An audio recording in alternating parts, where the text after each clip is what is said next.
I want to welcome every one of us to Cisco Africa Academy. My name is Oluwatomisin, the principal of Cisco Africa Academy. And I want to say thank you for coming around this evening for another wonderful time.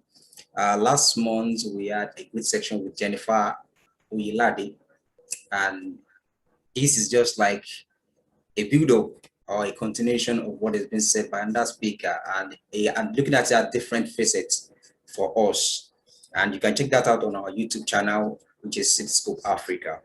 So this evening, we have the privilege of having among us Femi Emmanuel, and we're talking about leveraging as a business professional or entrepreneur. As we know that as a businessman or as an entrepreneur, you need to leverage some things and you need to know some things. So leverage is something that is key. Atala said, life is based on leverage.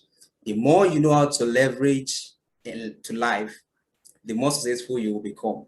That is, the more you know how to leverage, the more successful you become. This is what most people have used. This is what most people are capitalized on. Robert Kiyosaki said that leverage is what makes people become rich, and it's also what makes people become not rich. So it depends on how you're able to use it effectively. So this evening, we have the privilege of having Femi Emmanuel Mistos, who will be taking us on the course this evening. So briefly, I'll just go through his biography before he takes the platform. So Femi Emmanuel is a social analyst. He is a favorite for radio and TV programs. He's an avid reader, prolific writer, and also an artful lyricist. He is the author of Make Your Skills Pay Your Bills, which is one of the books for business professionals and also entrepreneurs, so that you can be self-sustained. He's also the CEO of Cha-cha9ja Resources. I can say he's a man that wears so many hats. So, but he's here this evening to speak to us on leveraging as a business professional and also an entrepreneur. He also has so many awards to his name, to his accolades, based on leadership and merit. So it's a great pleasure to have our Mr. this evening, Mr. Femi Emmanuel, also known as Femi Cha-cha9ja. You're welcome, sir. Hello, Mr. Femi. Hello, good evening. I don't know if everyone can hear me. Hello? Yeah, hello, sir. Good evening, sir. Okay, good evening, my brother. I'm very glad to be here. And everyone, I don't know if anyone is listening, he or she can just put something up in the comment section so I can understand that we have quite a lot of people listening at the moment. It's a very big privilege to be here. My name is Femi Emmanuel. They call me Femi Cha-cha9ja, but I'm not here to talk about reasons why. I want to appreciate my brother for share one or two things with my friends and probably co-entrepreneurs. I love to think like there's no box. I wouldn't be saying that I love to think outside the box. I probably love to think like there's no box. So some of the things I may be sharing today may be quite odd. Looking at my so many years in entrepreneurship, I'll be sharing from practical and relatable experiences, leveraging, how to leverage as a business professional and as an entrepreneur, how to leverage. Very quickly, I want to make us understand that we are actually in the knowledge economy, and in the mistake so many entrepreneurs are making at the moment is that they still think we have 4 factors of production. You remember what we were told in economics, 4 factors of production, where you have land, labor, capital, and the entrepreneur. And then right now, according to economics, we're told that the entrepreneur is actually the person that is controlling the business. And whereas in the 21st century, the definition of entrepreneurship has changed. The definition of an entrepreneur has changed.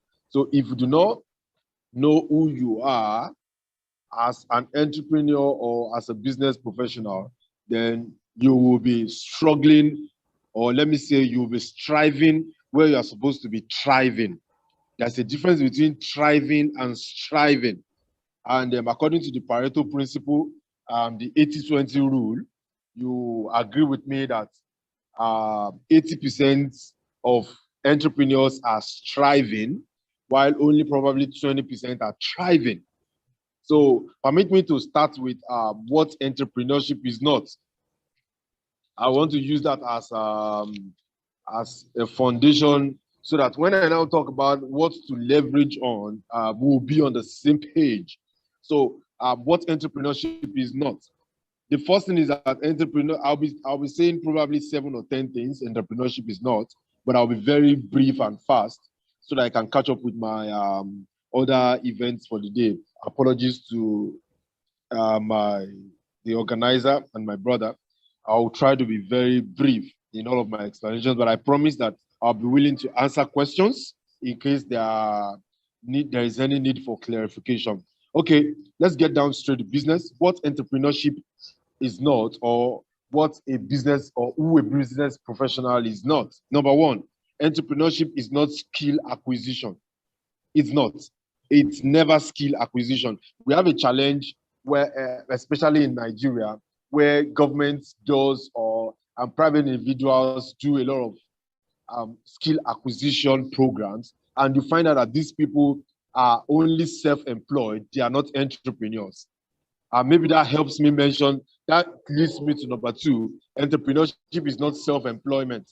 You see that bricklayer that once he get a call that probably from a contractor that he needs to be on site, he's there and he's earning money. And if he's not physically on site, then he's probably not earning money. That's not entrepreneurship. That's self-employment. So what we have is that a lot of people are moving from paid employment into self-employment, and because they probably have a complimentary card and been registered with Corporate Affairs Commission in Nigeria, they think they are is an entrepreneur. So if you don't understand who an entrepreneur is, then it's difficult to even talk about how to leverage in the first place. So very briefly, number one, entrepreneurship is not skill acquisition. Entrepreneurship is not self-employment. Now, I will shock you with this. Entrepreneurship is not product development. I know quite a lot of people that they're so sound in tech. They can build apps, applications. They have ideas that they're really good at product development. But honestly, that makes you a developer, a product developer. It does not make you an entrepreneur. So you will find out that there are a lot of people that have acquired skills that think they are entrepreneurs. There are a lot of people that are into self-employment that think they are entrepreneurs. There are a lot of people that are into product development that think they are entrepreneurs. And they are actually in this meeting thinking of here because they are puzzled on how to leverage to move to the next level. I'm here to shock you. You are actually not an entrepreneur. You are what you know at the moment. You are at the, don't forget I said that we are in a knowledge-based economy. So you are a product of what you know at the moment. You have a skill, you are probably self-employed, you are probably a product developer, but all of this does not make you an entrepreneur. Let me move forward. Number four, entrepreneurship is not opening an office. Not even after the COVID, the pandemic, where everyone has probably been working from home. I'm shocked that some people will quit their jobs, and the first thing that comes to their mind is probably opening an office somewhere so that they can be tagged the CEO, earning 100% of nothing just because of the title of being a CEO or the accolade of being termed as an entrepreneur. So entrepreneurship is not opening an office. Entrepreneurship is not being on social media and having a very large followership. I'm shocked by quite a lot of young people that they seek validation, or their validation comes from the number of followers they have on social media. the number of friends they have on social media. And because they are quote unquote an influencer, they post something and quite a lot of people like and comment and share. They think, oh, because I earn from this, I'm an entrepreneur because that brings me cash. But I'm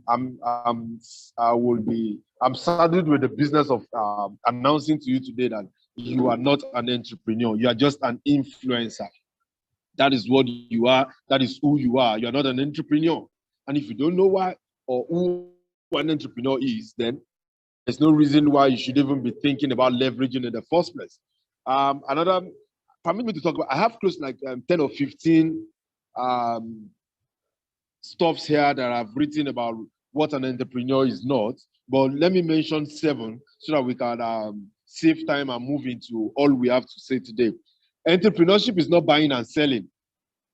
Entrepreneurship is not buying and selling. You are a trader. You are not an entrepreneur. You are a trader. That you are into buying and selling makes you a trader, not an entrepreneur. So surprised I was, a few days ago, I was consulting for one organization that deals with quite a lot of importing of products and selling in the country. And the owner of the company was so proud of what they're doing, and he regards himself as an entrepreneur. I congratulated him and told him point blank that he's a trader. And he said, no, traders are those that own those roadside shops or roadside businesses, and they earn something small. And I asked him, those at the roadside, what do they engage in? He said buying and selling. Okay, what are you into? He said buying and selling. And I said point blank, that does not make you an entrepreneur. You are into buying and selling. So if you really want to leverage as an entrepreneur, then we should get it right. What exactly makes you an entrepreneur? I don't know how many I've been able to see at the moment. I think I've been able to talk about entrepreneurship is not skill acquisition. Entrepreneurship is not self-employment. Entrepreneurship is not product development. Entrepreneurship is not opening an office. Entrepreneurship is not a large social media following. Then the 6th one I've talked about is entrepreneurship has nothing to do with buying and selling. Okay, let me round off with the 7th one, then we'll move further. Let me say categorically that entrepreneurship is not having capital. Don't forget that we talked about, I started this presentation by mentioning the 4 factors of production, where we have the capital, land, labor, and the entrepreneur. But honestly, entrepreneurship is not having capital. There are quite a lot of people that, there's a difference. For those that understand entrepreneurship, they know that cash in the bank is different from cash flow. As an entrepreneur, cash flow is more important to you than cash at hand or cash in the bank. But those that are non-entrepreneurs, they define their worth from the perspective of cash in hand, or cash at hand rather, or cash in the bank. So having cash or having capital does not make you an entrepreneur. Let's be sincere. It does not for any reason make you an entrepreneur.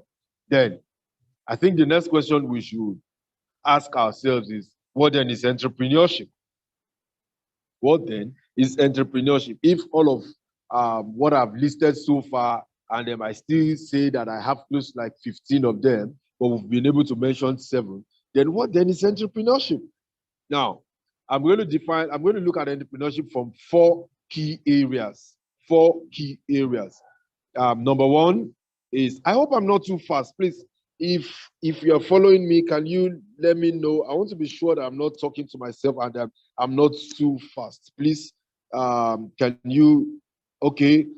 Thank you, Terry. We can hear you from London. From DGLO, everyone. Okay, greetings from Germany. Okay, can you kindly switch on your video? where I am at the moment is quite noisy, but well, let me try to switch on. Let me try to switch on my. Let me see. I'm trying to check the comments. Let me try and see if I can manage and switch on my video. I would.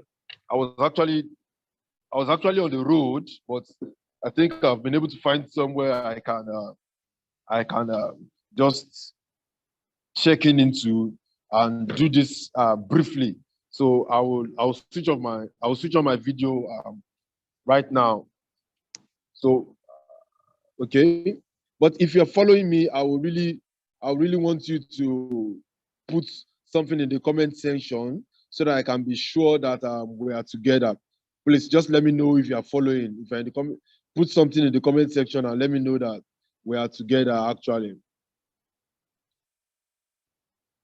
Okay.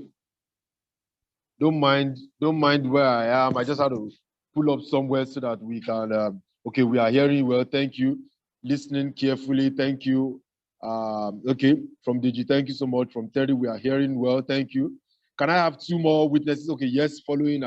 Okay, thank you so much. I can hear you, sir. Oh, thank you so much. Thank you so much. Okay, let's get ahead.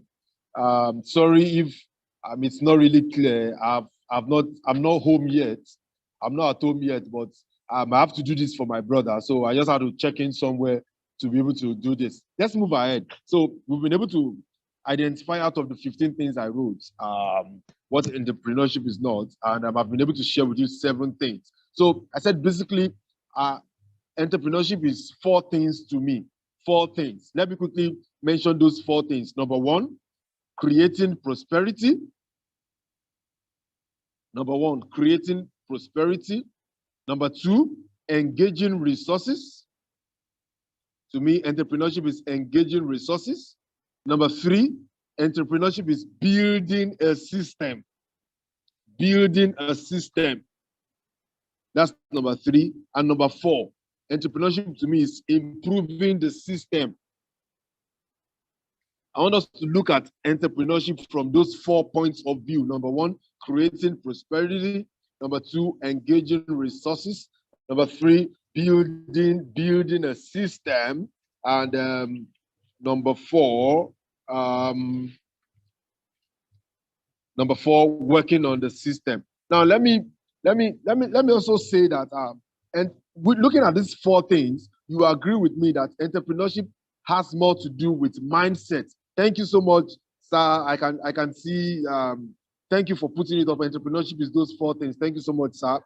Thanks for following. Now, entrepreneurship, in a nutshell, entrepreneurship has to do with mindset. And I'll tell you this: your mentality is your captivity. I will say that again. Your mentality is your captivity. So most times, someone that was born into a family where the parents are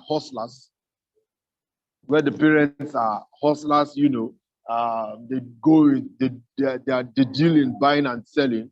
Because they are better than an average colleague who is probably just in paid employment, such people will likely refer to their parents as entrepreneurs. So it's a mindset. But things are actually changing in the 1st century. That's why I say your mentality is your captivity. And let me say that whatever you look at, you look like. What you look at, you look like. There was a time in my life. Let me. Robert Kiyosaki explains the 4 quadrants, and you agree with me that even as let's take for instance, I love children, and probably because of my love for children, I can choose to be a teacher. That's looking at it from one part of the quadrant. I can choose to own a school.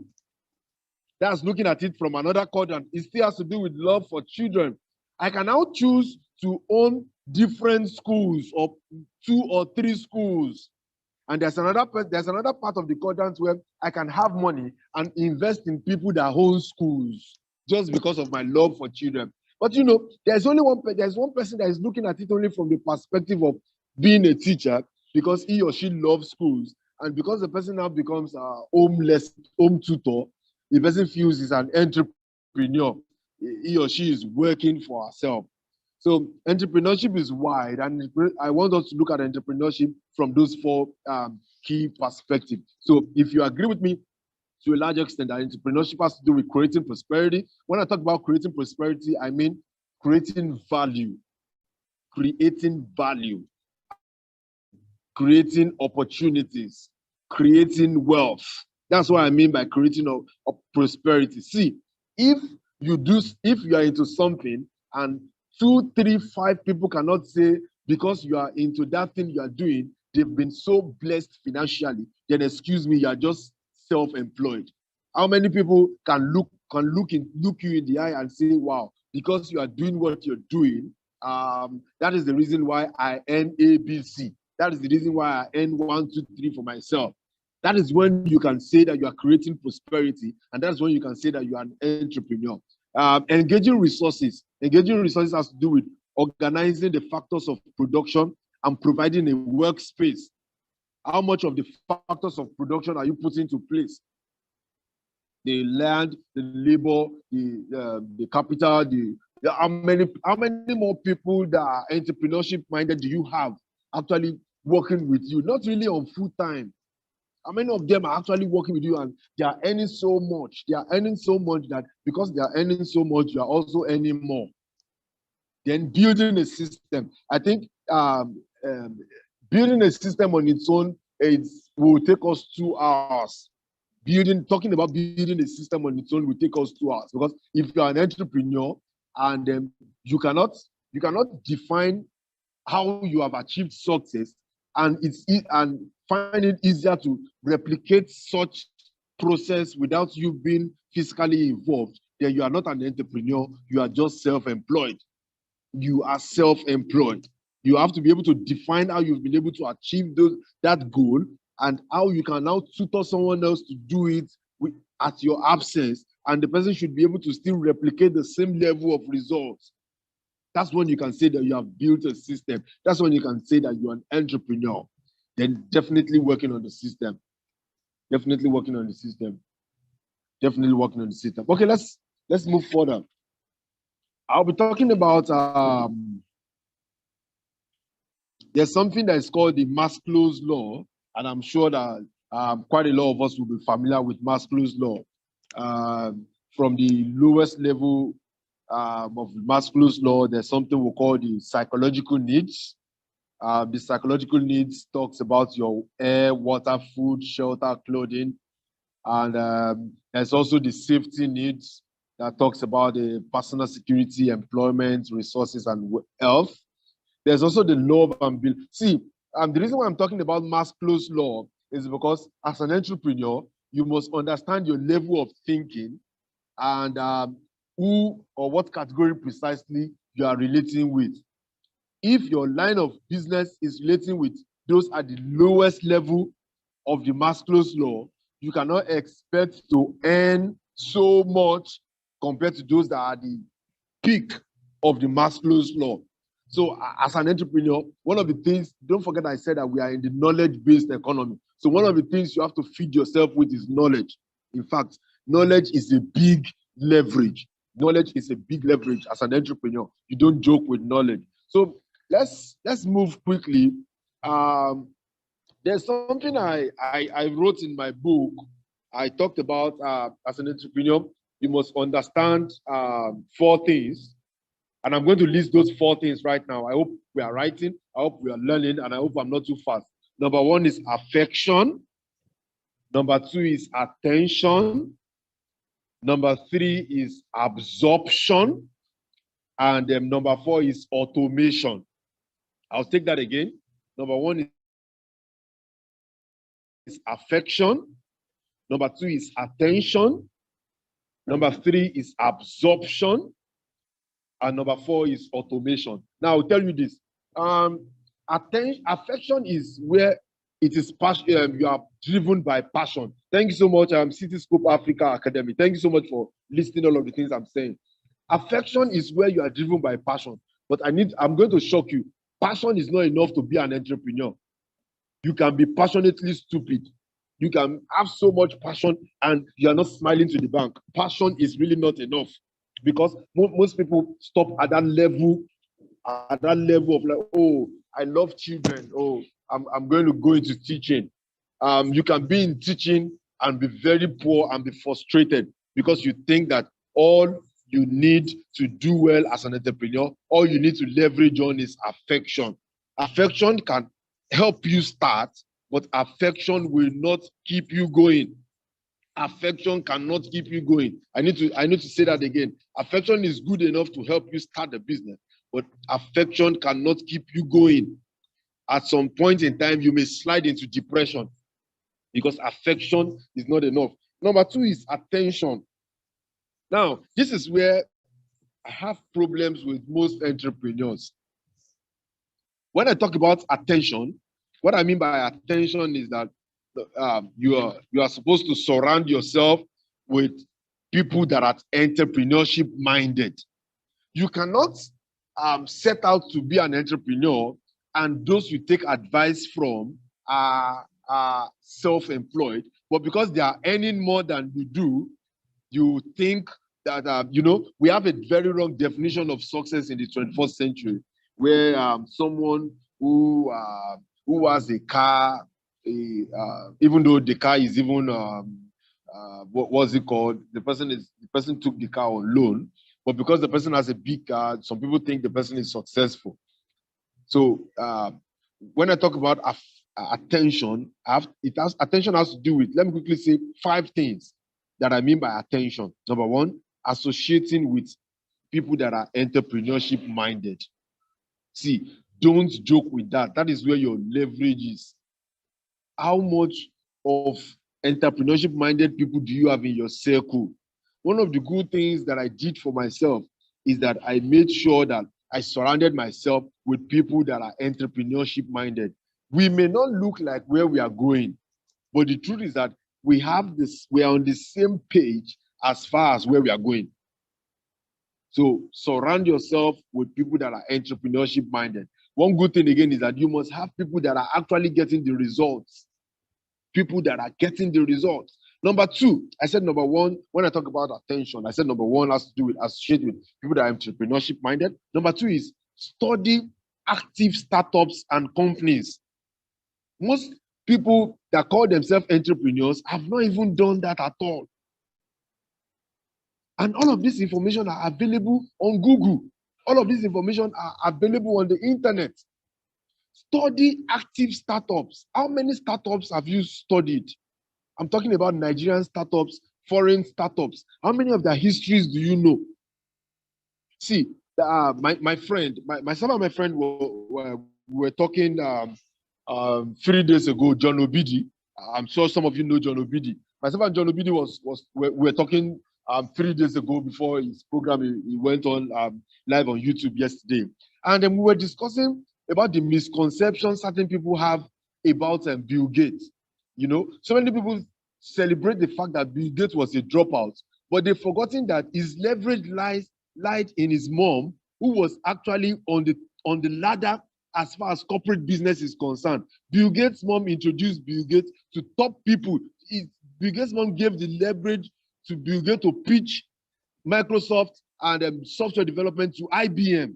So many people talk about dropping out of school, but forget that the Bill Gates' mom was his leverage. So how many of these startups, how many of these companies have you studied? Are you just moving in? There's this mindset so many entrepreneurs have, especially in Nigeria, where they think when you think it, you can do it. When you how do they say it? Okay, when you believe it or when you conceive it and you believe it, you can achieve it. Hey, fine, it's good to conceive it. Good, it's good to believe it. But how much information do you believe? Are you just hallucinating? How much information do you have? So many people do not have quality information. There's another. John Obidi told me something, and I was really shocked. He said most of the things we have out there today is manipulative truth. Manipulative truth. One of a good example of the manipulative truth is where people think that Bill Gates is successful because he dropped out from school.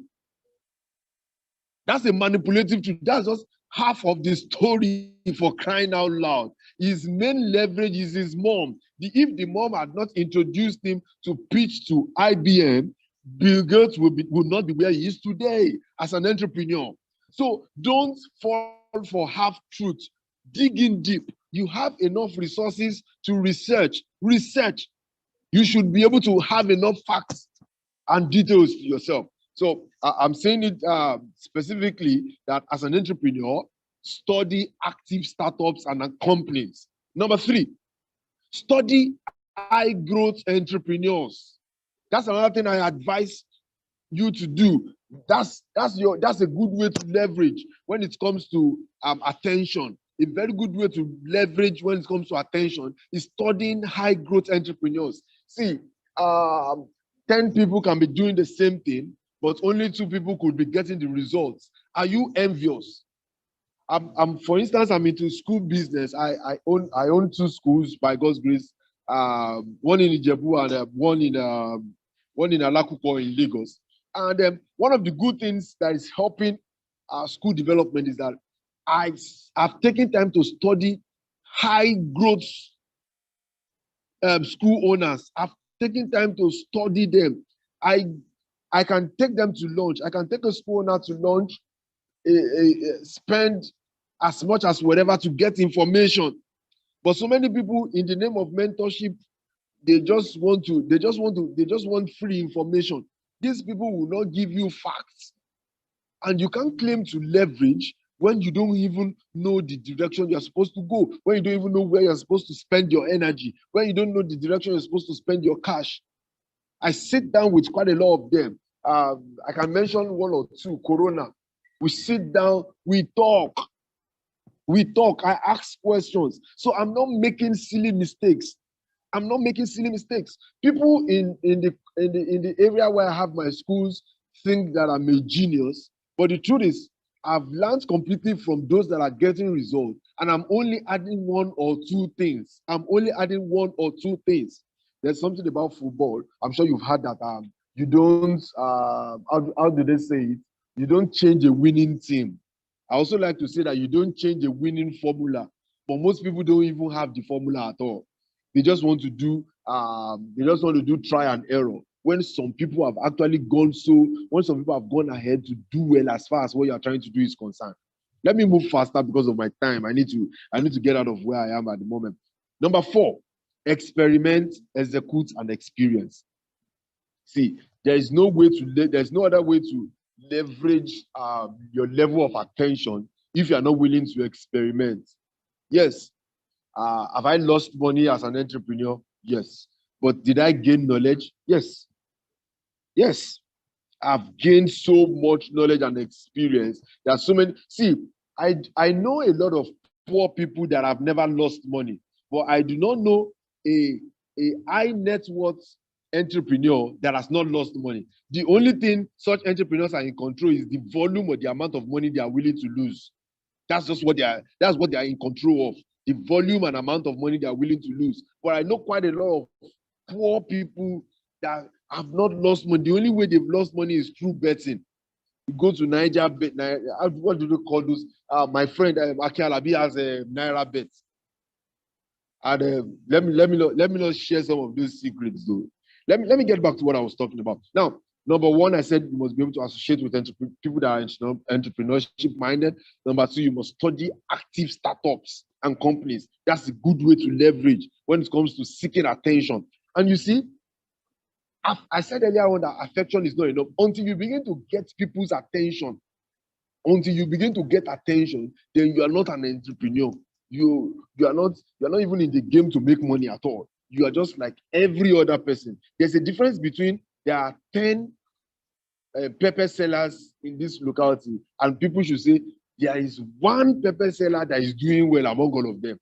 So you have to be that 1 person. And for you to be that 1 person in that your field, these are the things that you need to do. I've talked about affection. Now I'm talking about attention. So I said experiment, execute, and experience. Let me round off that part with this. Be benefit-minded, not cost-minded. Be benefit-minded, not cost-minded. We have a lot of people that when you hear, oh, there's this training and this training is 5K, the first thing that comes to your mind is the cost. Why is it 5K? Rather than ask questions like, oh, what do I stand to benefit?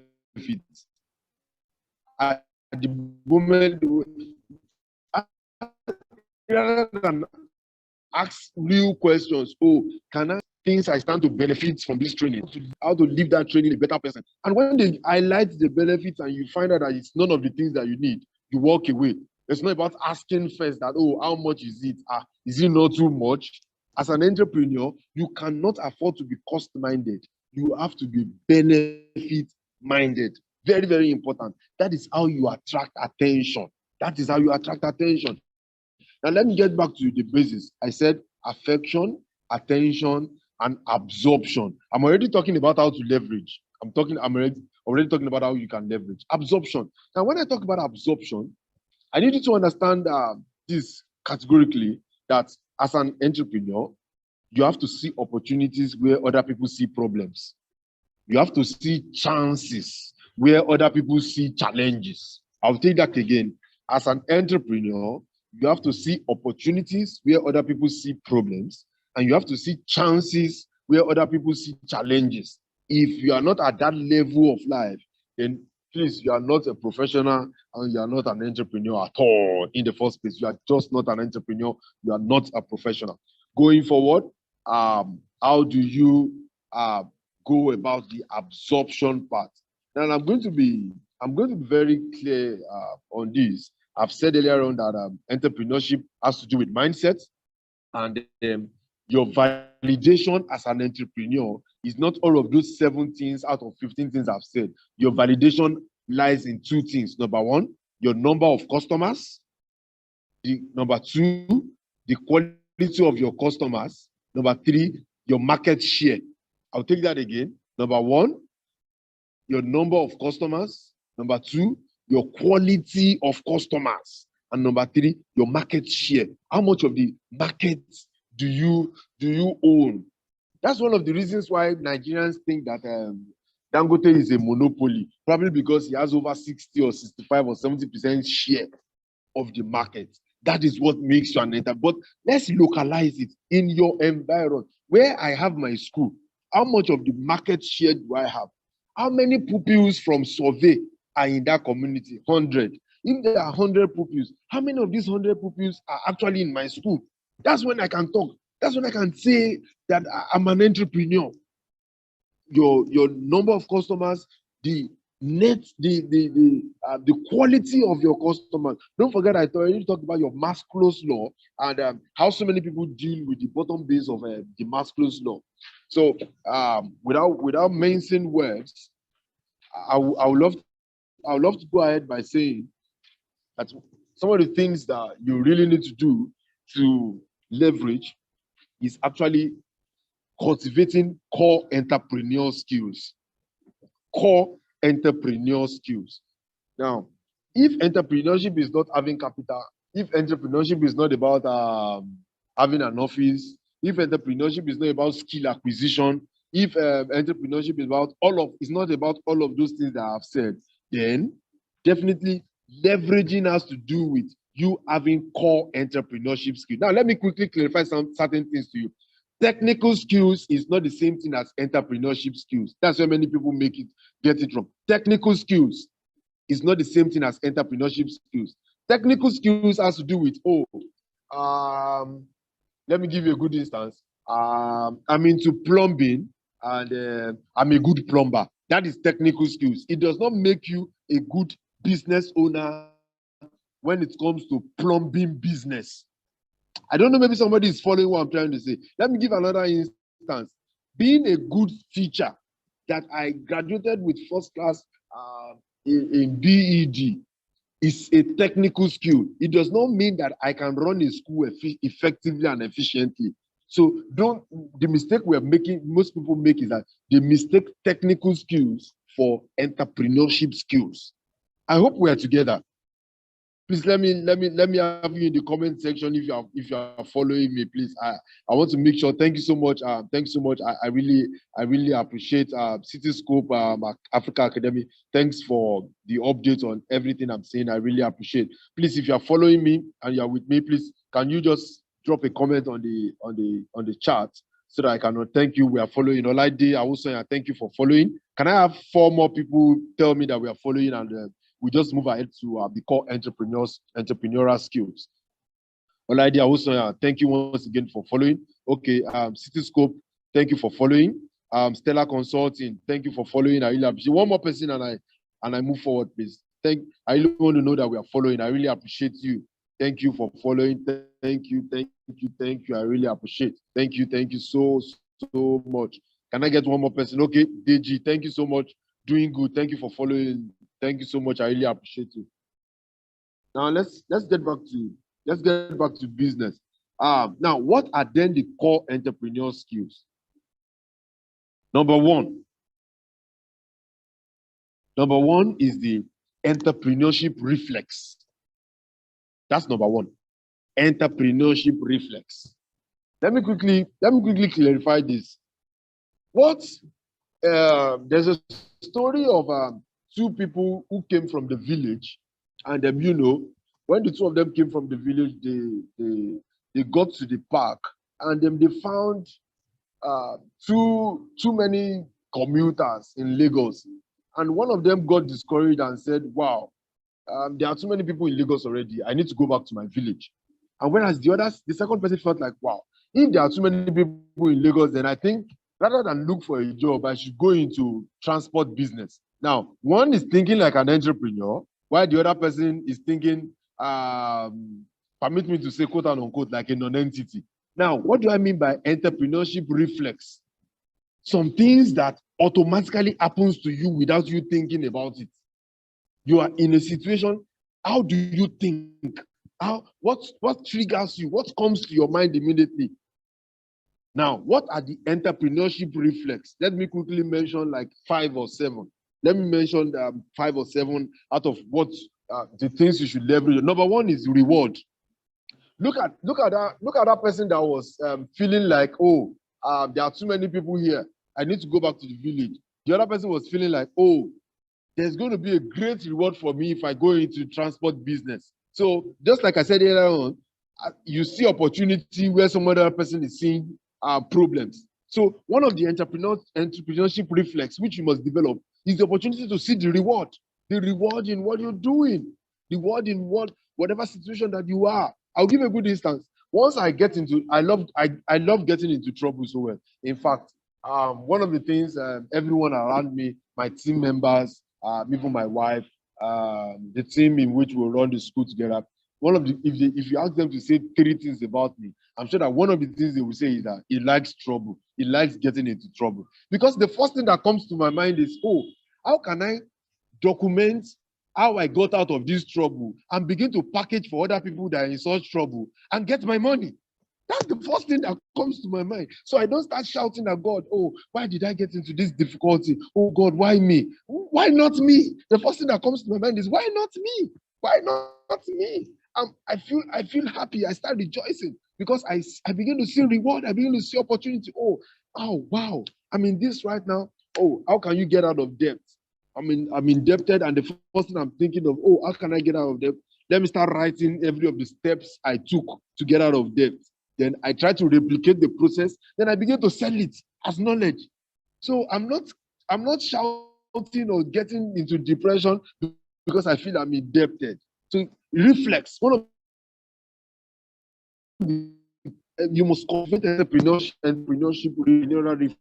And the first one.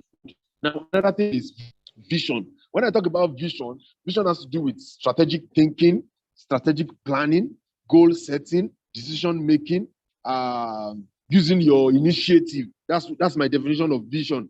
Vision is not something you see when you close your eyes. Vision is something big enough that you will not be able to close your eyes to sleep. Vision is not, let me take that again. Vision is not something you see while you close your eyes to sleep.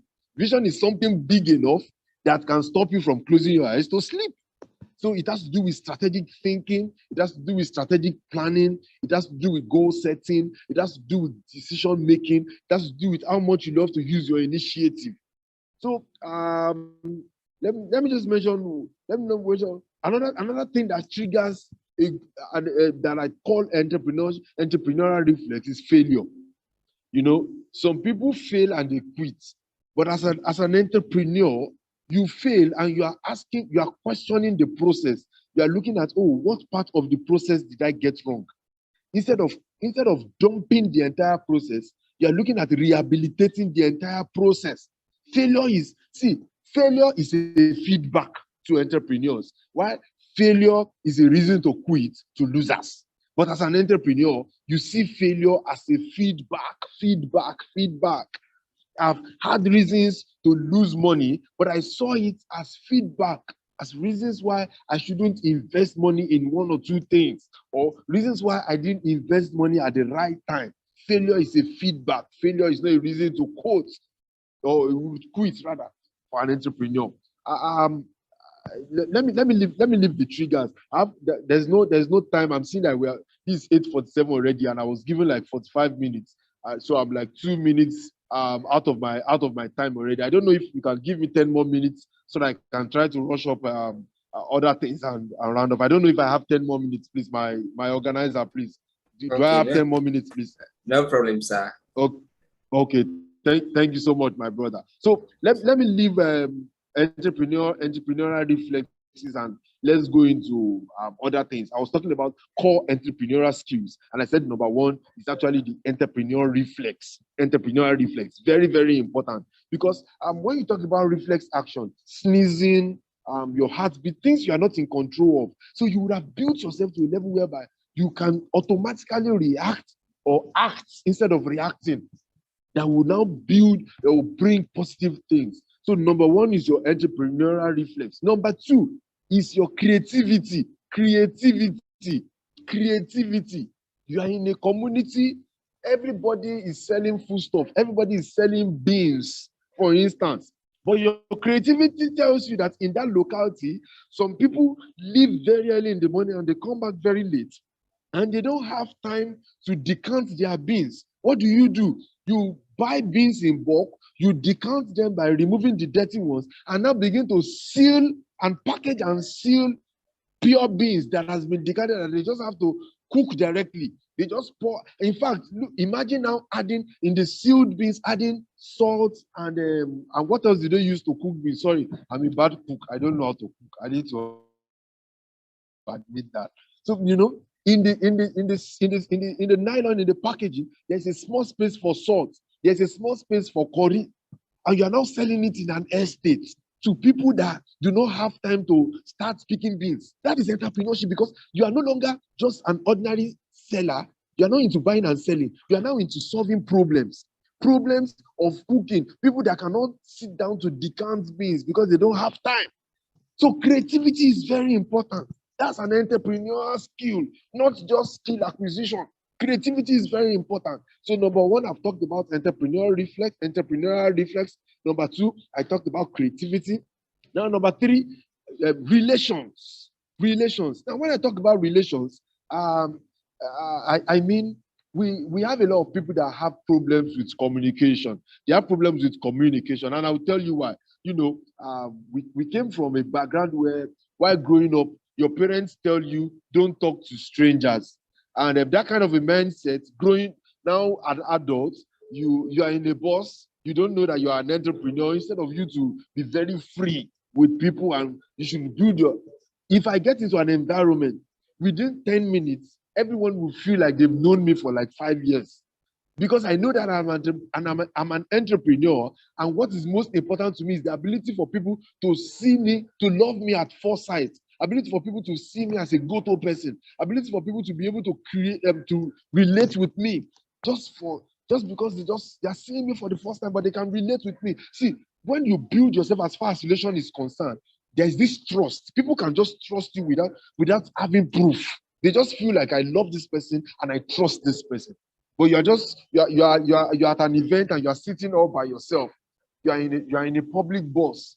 You're sitting all by yourself. What stops you from relating with people? Oh, how are you? Can I meet you? What do you do? Wonderful. Oh, can I know more about your business? Can I have your complimentary card? Oh, I'll be willing to introduce my friends to you. Not you talking about what you do and who you are. Who cares about who you are, though? Asking people. See, people love to talk. They love to see everything around the world is leading to depression. So people want to express themselves. As a good entrepreneur, how are you making up your, how are you doing well with your people skill, with your, let me list what I mean by relation. Let me quickly list five things. Five things. Number one, communication. Number two, people skill. Number three, negotiation skill. Number four, networking skill. Number five, team working skill. How do you do well on the team? You know, I have a problem with the 21st century youth. All of them wants to be a leader in the team. Nobody wants to be a member of a team. I forgot to mention that I lecture at Covenant University.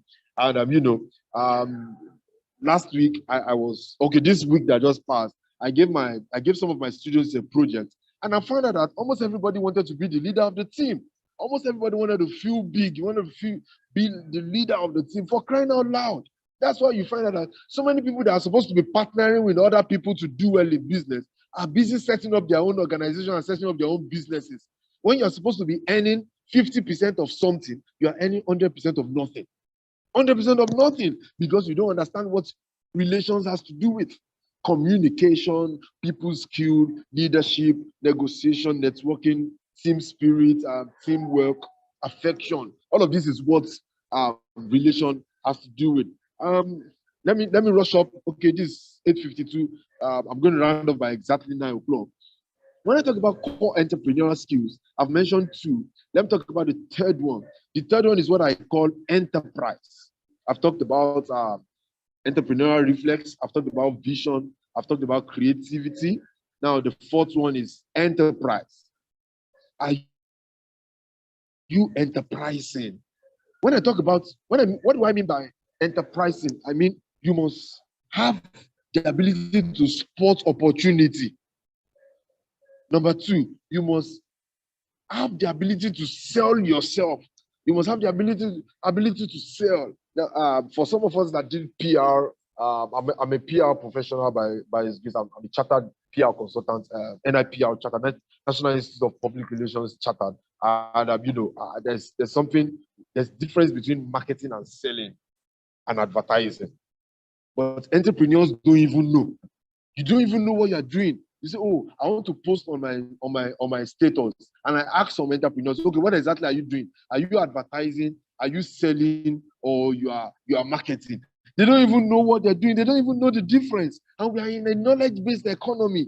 That's why you cannot really define the feedback that you are getting. That's why you post on your status, and everybody, 100 people view it, but 2 people cannot even chat you to ask you a question, because probably you're just playing around. You just have a graphic. You give it to a graphic designer, and you're not defining what you want the graphic designer to do. Do you want the graphic designer to actually help you use that thing designed to sell, or to just advertise? So all of these things are very, very important when it comes to being enterprising. Productivity is key to you. Competitiveness, selling, marketing, sporting opportunity. All of this is what I refer to as being enterprising. So I think I've been able to say so much. I don't know. I've been able to say four. Let me round up with the fifth one. Time is not our friend, actually. Let me round up with the fifth one. And the fifth one is what I call ignition. Ignition. What do I mean by ignition? Resilience. What do I mean by ignition? Focus. What do I mean by ignition? Self-motivation. What do I mean by ignition? Courage. What comes to mind again? Sacrifice. Self-control. Assertiveness. Ability to bounce back after a failure. That's what I call by ignition. You are naturally ignited because you have don't forget that number one is entrepreneurial reflex. You've activated entrepreneurship as a reflex action. So definitely ignition comes to you naturally. You are naturally self-controlled. You are naturally self-motivated. You are naturally focused. You are naturally resilient.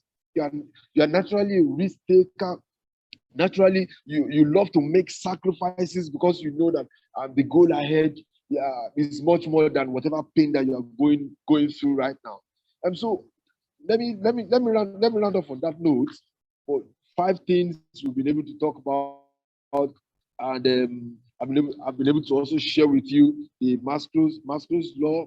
I've been able to share with you things I expect you to leverage in. I talked about your affection, the attention, the absorption, and the automation.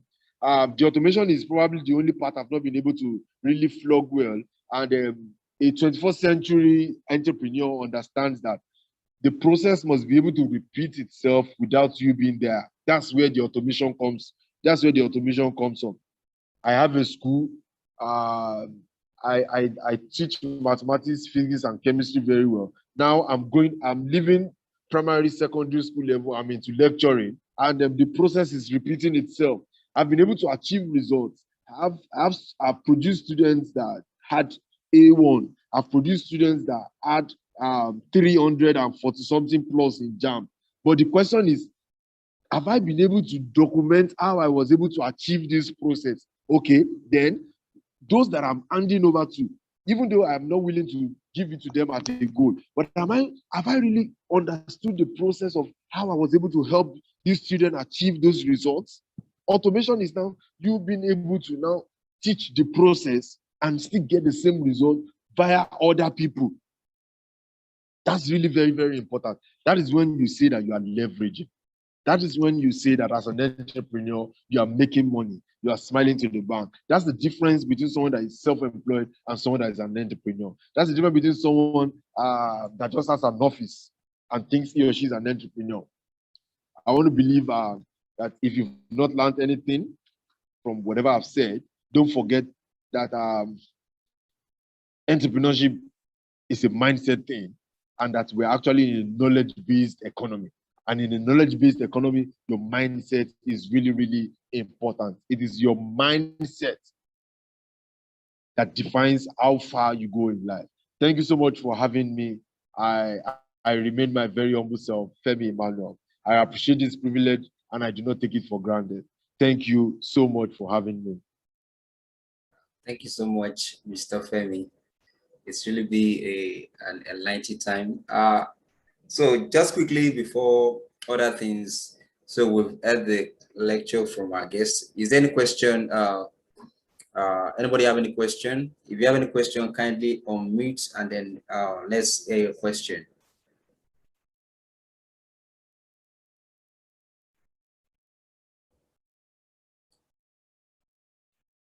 Okay, anybody with any question?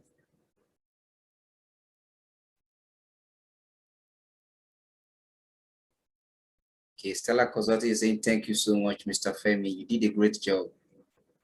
So, thank you so much, Stella. Okay, okay. Stella is saying, we'd love to connect with you, Femi Emmanuel. Okay, Olaide Awusoya, kindly unmute and let's have you. You have a question.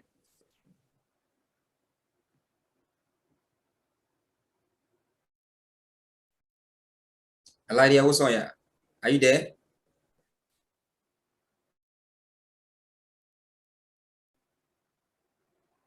Okay. Okay, you can text it. Okay, Stella Consulting. Yes, you have the ground. Sorry, can you hear me? Yes, we can. Oh, okay, yeah. It's not a question. I just want to, thank Cityscope for bringing the speaker. I really like. I know, I think I know something about. I know some stuff about entrepreneurship. However, I learned even more today. And I think that's the whole purpose. You don't know everything. Every time other people come up with other perspectives, you learn from them. So I really want to thank you guys. You're doing a great job for bringing speakers like this. And I really also thank Mr. Femi, for taking his time. I know he even had to kind of pull over to do this, and that's really, really appreciated. Thank you so much, and have a good evening. I'm actually calling from Canada, so it's afternoon here. Thank you, guys. Yeah, thank you Bye. so much, Stella Consulting. We hope to do My more. real name is actually Samson Awokweji. That's just my small business name. Okay, Mr. Sampson. We hope to do more for Africa to make Africa great and also to build ourselves with whatever we can at every point in time. Thank you so much once again. So, second question from Olaide. Okay, the question from Olaide also I read, Mr. Femi. He said, what is risk in partnership with a registered business owner, especially if you are not registered in person?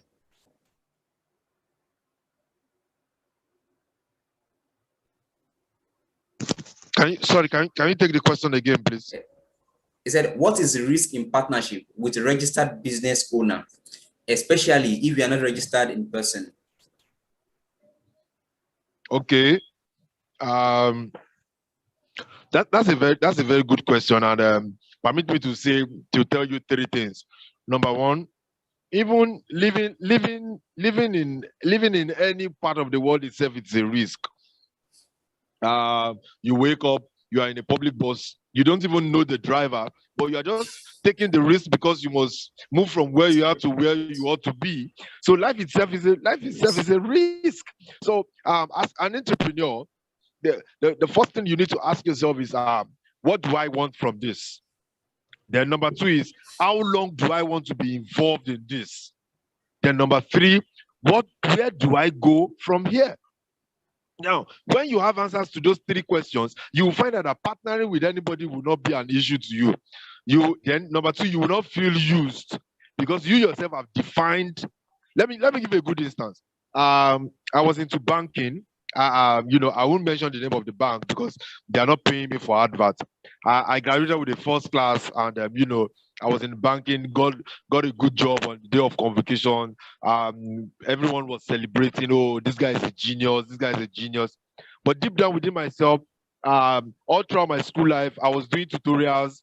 I helped myself out through school, all through school bar tutorials.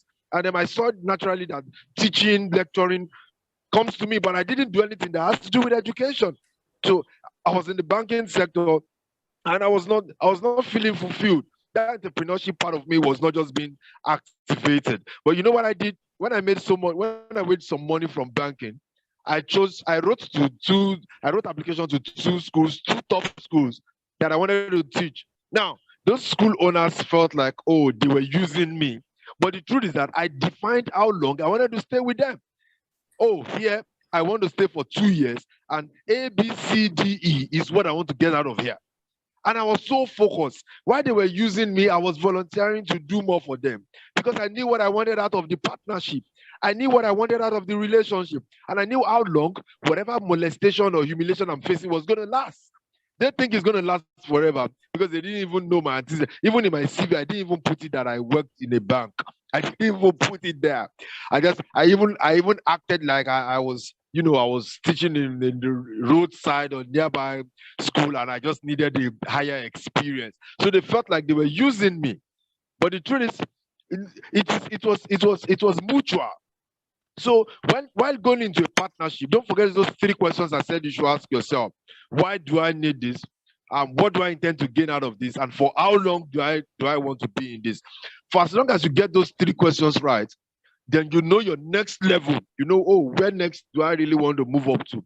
I can assure you that that partnership will work out for as long as you are purposeful within that limited space of time.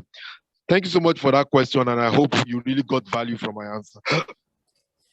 Thank you so much, sir. That was a very robust answer.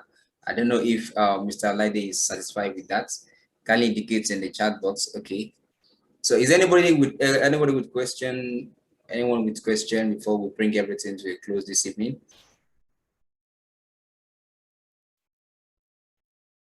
Okay.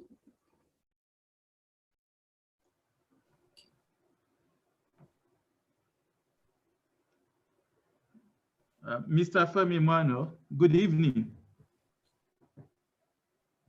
Hello, sir. Yes, sir. Good evening, sir. Good evening, sir. Thanks Um, for having you, sir. Yeah, thank you very much for your delivery. It was top notch. I really enjoyed your session. Quick question for you. You mentioned something about networking, where it is better that one of the attributes of an entrepreneur is to associate himself or herself with fellow entrepreneurs. Yes, sir. Now, would it be better to have a fellowship with people in the same industry, or just general entrepreneurs as a body, as a whole? What say you, sir? Oh, thank you so much, sir, for this question. And permit me to say that I appreciate you being on this live event. I've been following since you started with us, and honestly, I must appreciate you, sir. Now, going to your question, sir. I need to explain from practical experience that one of the reasons why I've been able to take, for instance, as a public speaker, one of the reasons why I've been able to rise so well in the ladder is that I understand the reasons why I'm relating with people. Now, there are three kinds of people that you need in your life. I'll be frank with that. There are three categories of people you need in your life. Number one is the sayers. Number two, the senders. And number three, the spenders. I'll take that again. Sayers, senders, and spenders. Now, I'll quickly take that. The sayers are people you probably they are very loyal to you. You get them on social media. You get them as people looking up to you in the community. But the truth is, when something negative happens to you, they will be the first to criticize you without even asking you a simple question. They really will not even know. They don't want to know your take. Somebody, as an entrepreneur, somebody goes to the social media to say your product or you are not trustworthy. All of a sudden, this bandwagon of people begins to announce that you are not trustworthy. They begin to share it. They begin to like it. It goes viral. And funny enough, if it were something good also, it will also go viral. They have no stake. They are less concerned, but they are just there as sayers. But you know the problem we have as entrepreneurs or as leaders is that we judge our acceptability from the angles of sayers. Now, the second category of people is actually the senders. Now, these are people that are a little more loyal, and they have what they want from you. They look up to you, but they have what they want from you. Now, we as leaders must now carefully calm down to see what we can also get from them. It's not everyone that look up to us. That's one big lesson I've learned about life, is that not everyone that look up to me is actually does not have something to add to me. In fact, I've been able to move further in life because I saw those that are looking up to me as a 50-50 relationship. That, what also can you bring to the table? So I'm going to now bring it into the professional perspective, but I want to first explain these three categories of people we need in our life. Now, the third category of people are the spenders. Now, these people, they either spend their time or their resources. Their resources can be money. Their resources can be their connection. Their resources can be their time.